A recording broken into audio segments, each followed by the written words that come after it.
Bonjour, bienvenue sur ma chaîne YouTube. Je suis très heureux, plein d'enthousiasme, en joie et en gratitude de pouvoir partager quelques connaissances de la psycho-anthropologie de Selim Aïssel, maître spirituel contemporain, qui parle du bonheur et de l'éveil à son esprit. Mais je vais vous parler plus particulièrement dans cette conférence courte de tout ce qui nous empêche de trouver le bonheur en soi et de s'éveiller à son esprit. C'est quoi le bonheur pour vous? Quelques citations de sages qui définissent le bonheur. Le vrai bonheur ne dépend d'aucun être, d'aucun objet extérieur. Il ne dépend que de nous. C'est le Dalai Lama.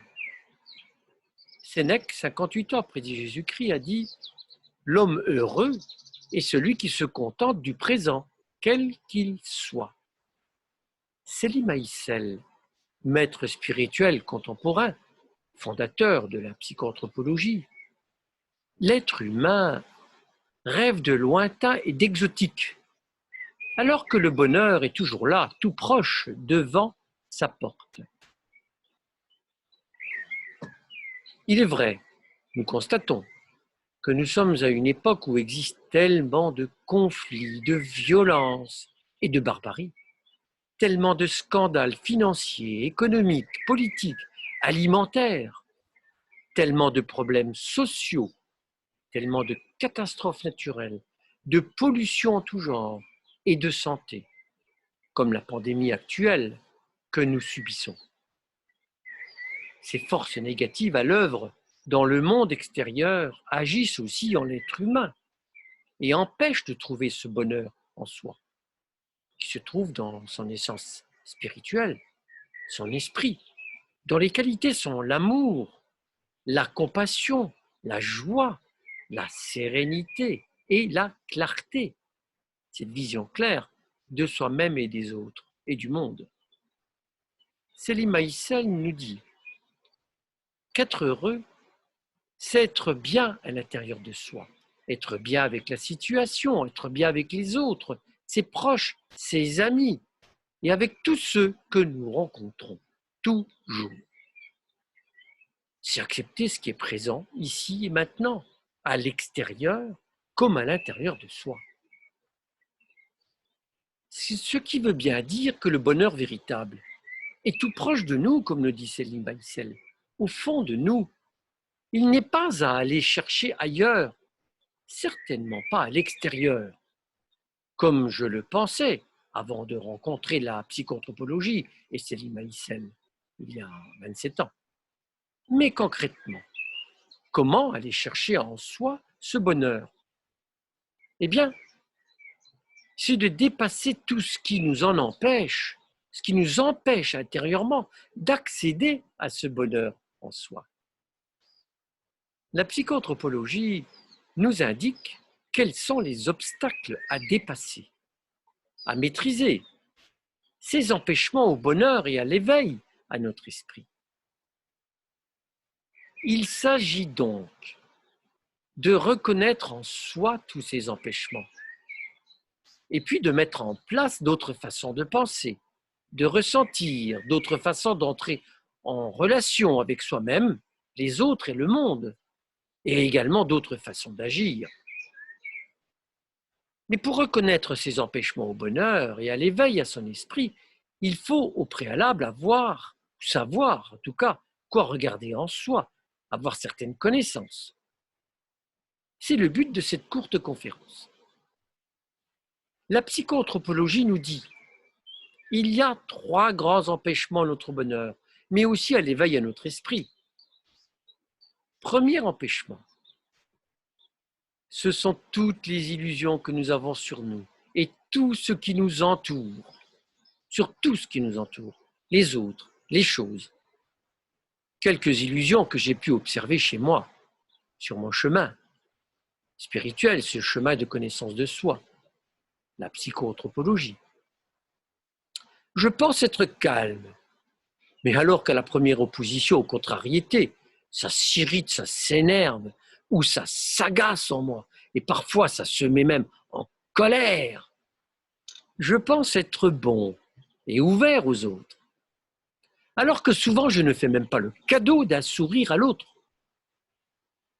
Comme je vous disais, je pensais dans ma jeunesse que le bonheur, je devais aller le chercher à l'extérieur. Ce que j'ai fait, ça m'a servi sur certains points, jusqu'à ce que je commence à comprendre à mes 42 ans, suite à une maladie grave, problème cardiaque, mais surtout grâce à la psychoanthropologie, il y a 27 ans. La psychoanthropologie m'a fait comprendre que le véritable bonheur est un état intérieur et qui ne dépend pas des situations extérieures. Autre illusion, je me ressens comme un moi unique, alors que ma personnalité est multiple. Moi, Pierre Bonacci, je me prends pour un seul, alors qu'en moi existe une multitude de petits Pierre. Le petit Pierre énervé, le petit Pierre coléreux, le Pierre impatient, le Pierre avide, le Pierre triste, le Pierre vaniteux, le Pierre orgueilleux, le Pierre angoissé, le Pierre plaintif, et bien d'autres encore. Certains plus positifs, comme le petit Pierre curieux, le petit Pierre discret, le Pierre aimable, le petit Pierre sympathique, le Pierre aimant étudier et comprendre les choses. En psychoanthropologie, on les appelle les petits moi. Toutes ces parties qui forment notre personnalité et notre fausse personnalité. Ces petits moi prennent à tour de rôle le pouvoir de notre personnalité. Lorsque je suis triste, tout en moi est tristesse. Mes pensées, mes émotions, mes attitudes.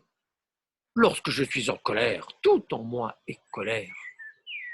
Chaque petit moi a ses propres pensées, ses propres émotions et attitudes, et sa propre énergie. J'aime bien cette phrase d'un grand humoriste du passé. On se prend souvent pour quelqu'un, alors qu'au fond, on est plusieurs. Chacun a une image de soi, illusoire, qu'on appelle le moi imaginaire, et qui empêche d'entrer en contact avec qui on est réellement. On ne peut être réellement bien avec soi-même, en soi-même et en harmonie avec les autres, que lorsqu'on commence à devenir authentiquement soi-même. Cela nécessite qu'on vérifie dans les faits, dans nos pensées, dans nos émotions, dans nos actions et nos paroles, toutes nos idées. En tout cas, toutes les idées que nous avons sur nous-mêmes et que nous découvrions qui nous sommes réellement et pas qui nous pensons être. Vous savez, sur ce chemin, j'ai de plus en plus la conviction aujourd'hui qu'il n'y a que mon chemin qui est réel et que tout le reste est illusion. Ce n'était qu'une phrase intellectuelle quand Céline Maïssen nous la disait. Aujourd'hui, elle résonne beaucoup plus fortement en moi. Le deuxième empêchement, croire que tout nous est dû. Mais nous croyons tous d'une manière ou d'une autre, de façon consciente ou inconsciente, que quelque chose nous est dû. La plupart d'entre nous, nous vivons avec l'idée que le bonheur nous est dû, que la santé nous est due, que la réussite nous est due, que le confort nous est dû, qu'un bon salaire nous est dû, qu'un bon compagnon ou une bonne compagne nous est dû, et de bons enfants, que le respect nous est dû. Certains pensent même qu'ils le méritent. La santé n'est due à personne, ni le bonheur, ni l'argent, ni la réussite, ni un bon partenaire, ni rien de tout ce que nous pouvons imaginer. Nous sommes capables de devenir négatifs, tristes, déprimés, anxieux, irrités, colère ou en révolte, parce que nous n'avons pas ce que nous pensons être notre dû. C'est là une des racines essentielles de notre malheur intérieur. L'incompréhension que la vie telle que nous la vivons est notre vie vraiment notre vie, et rien d'autre ne nous est dû. Mais l'illusion qu'autre chose nous serait due nous empêche d'entrer en contact avec le bonheur intérieur, notre essence spirituelle, notre esprit. Le troisième empêchement, je serais heureux si seulement. Si seulement j'étais plus riche, je serais heureux. Ah, si j'étais en bonne santé, je serais encore plus heureux. Si j'avais quelques kilos en moins, si j'avais une meilleure profession ou un meilleur partenaire, une meilleure partenaire, si seulement j'avais connu l'enseignement plus tôt, si j'habitais dans une autre région, un autre pays. Voyez-vous, ceci seulement nous met sur la voie de tous les empêchements illusoires, mais auxquels nous croyons évidemment. Il est nécessaire que chacun regarde dans sa vie où cela existe. Et dans ce cas, il faut prendre une décision. Récemment, suite à mes problèmes de santé,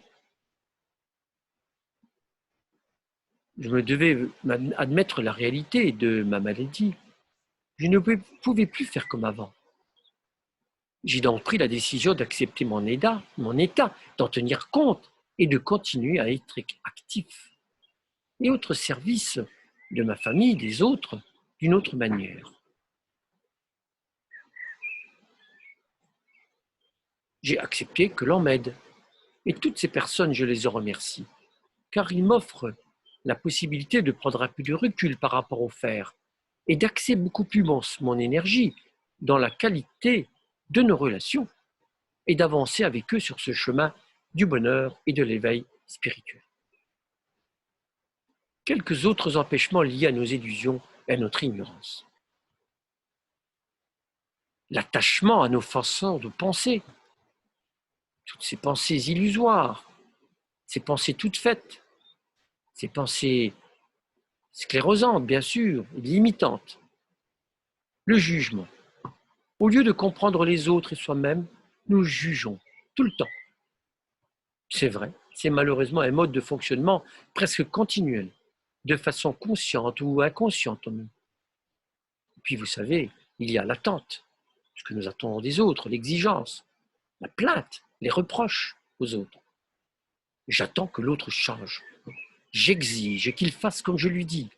Je me plains ou je fais des reproches lorsqu'il ne va pas dans le sens de mes attentes. La considération intérieure, elle nous tue à petit feu. Ce sont toutes nos ruminations, nos soucis quant à tout ce qui ne va pas dans notre vie, comme on voudrait que ce soit dans notre vie. Tout ce que les autres pensent de nous, tous les autres, ce qu'ils nous font ou ne nous font pas, ou ce qu'ils devraient nous faire. Et puis, il y a notre bavardage intérieur, c'est incessant. Ce sont toutes nos réflexions, nos dialogues que nous tenons seuls dans notre tête, à propos de tout et de rien. Ça tourne tout le temps dans notre tête. Ce sont tous ces petits moi en nous, qui nous squattent, qui discutent entre eux, qui se disputent parfois, créant une fuite continuelle de notre énergie. Et tout cela nous empêche de vivre réellement et pleinement notre vie, ce qu'on vit. Et puis, il y a nos rêves, à propos d'une vie plus belle, par exemple, qui nous éloignent bien entendu de notre réalité. Et puis, il y a nos émotions négatives, telles l'agacement, la colère, la tristesse, la peur, l'anxiété, la jalousie, etc., qui gâchent notre vie et celle des autres. Elles remplissent notre conscience, qui n'est pas vide, et n'étant pas vide, ne peut accueillir alors notre esprit, source de notre bonheur véritable. Il y a bien sûr la rancune, la rancœur, le ressentiment, dont la force de guérison est bien entendu le pardon. Et puis il y a toutes nos habitudes mécaniques. Mais vous les connaissez, ce sont toutes nos habitudes, tous nos gestes habituels qui nous font fonctionner sans présence, sans conscience, comme une machine.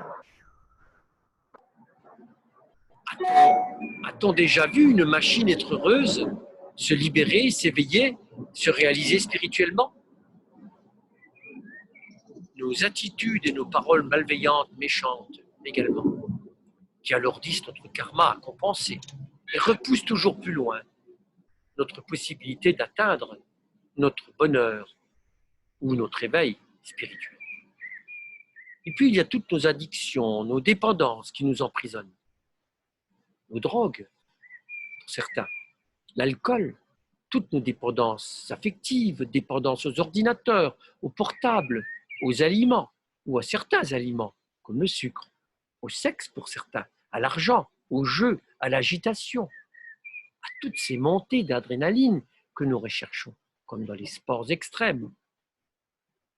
Il s'agit donc de se libérer de toutes les formes d'addiction et de dépendance. L'être humain est destiné à la liberté. Il a cette possibilité en lui d'être libre. Mais lorsqu'il est dépendant d'une addiction, il perd sa liberté, mais aussi son temps, sa santé, son bien-être et toute perspective de bonheur, d'éveil et d'évolution spirituelle. La psychoanthropologie propose donc de nous observer dans nos activités, dans notre quotidien, afin de reconnaître en nous ces empêchements, qui sont les véritables causes de notre mal-être, de notre malheur intérieur, et d'entrer un peu plus profondément en soi, afin de contacter la source de notre véritable bonheur, qui est dans notre essence spirituelle, notre esprit. À partir de la vérité, de la bonté et de la beauté découverte en soi, on peut commencer enfin à vivre ce bonheur que nous recherchons tous, et pour certains de se réaliser spirituellement. La pratique du stop et de l'observation de soi me met dans cette dynamique. Chaque fois, dans la journée, dans mes actes quotidiens, je me pose la question. Lorsque je décide, je me dis, suis-je heureux maintenant? Et que la réponse est non. Je m'observe. Je reconnais l'empêchement à mon bonheur à l'instant. Et l'empêchement à mon éveil spirituel, car je suis mécanique, endormi à ce moment-là, identifié à ce que je suis en train de faire. Et je nomme cet empêchement. Cela peut être un souci ou un bavardage intérieur, une rêverie. Cela peut être une émotion négative, de la tristesse, de l'ennui, peut-être de la colère, de l'agacement, une jalousie ou une habitude mécanique de fonctionner. On n'a jamais vu un robot être heureux. Là, je me dis stop, j'arrête ce que je suis en train de faire. Je ferme les yeux, j'inspire, je pense oui à la vie. J'expire et je dis merci à la vie. Je me détends.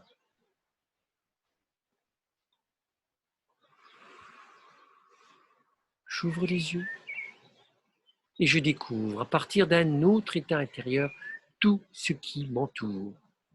J'aime tout ce qui entre en moi par mes sens extérieurs. La vue, l'ouïe, ces oiseaux qui chantent, l'odorat. Je sens tous ces parfums de fleurs déjà autour de moi. Le toucher, le goût, si je suis en train de manger. Et tous mes sens intérieurs, comme dans mes pensées, qui sont devenues soudain plus claires. Je n'ai plus de confusion. Je ne suis plus avec mes pensées dans le passé ou dans le futur. Je suis là, ici et maintenant. Je ressens dans mon cœur de l'amour pour tout ce qui est, tout ce qui existe autour de moi et en moi. Dans mon corps, je ressens un grand calme, une joie sereine. En quelques secondes, j'ai le sentiment d'être en contact avec les qualités de mon esprit. Un vrai bonheur. Dans cet état de présence dans l'instant, dans cette attention consciente à ce que je dis là, Et avant d'entrer dans l'action suivante, je décide de l'attitude la plus adaptée à la situation que je suis en train de vivre. Parmi ces 5 attitudes des bodhisattvas, mais qui est l'éthique spirituelle proposée par la psychoanthropologie? Je suis toujours bienveillant, je partage, je suis doux, non violent, je suis courtois et poli, gentil, et je ne discrimine pas. Dans cette pratique du stop, avec cette observation de soi, se révèlent les 3 secrets du bonheur, dont je parlerai dans une autre conférence. Mais je vais les nommer succinctement. Le premier secret: le bonheur ne dépend pas des situations extérieures. Il est cet état intérieur que je peux décider d'instant en instant, de le contacter là, maintenant. Deuxième secret, c'est cette attention consciente dans la présence, présent à tout ce qui vit autour de moi, ici et maintenant. Ça me permet de vivre entièrement, complètement, pleinement, sans perturbation intellectuelle, émotionnelle ou physique. Tout ce qui entre en moi par mes sens. Ma vie devient plus riche. Troisième secret, la gratitude. C'est la gratitude d'être vivant, de pouvoir vivre cet instant de liberté et cette interrelation avec tout ce qui m'entoure, tous ces règnes minéral, végétal, animal, avec tous ces éléments autour de moi. Ma vie est réellement plus riche. Elle n'est plus étriquée au niveau de mes pensées, de mes émotions ou de mes attitudes. Je vous remercie de votre attention. Je vous souhaite une vie pleine de bonheur. Mais là, vous l'avez bien compris, ce bonheur, il est juste caché derrière ces empêchements que vous pouvez reconnaître en vous.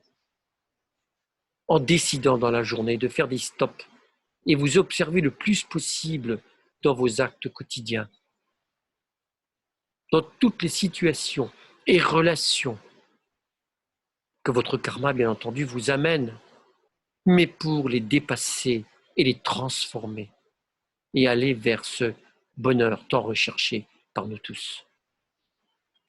Merci et à bientôt.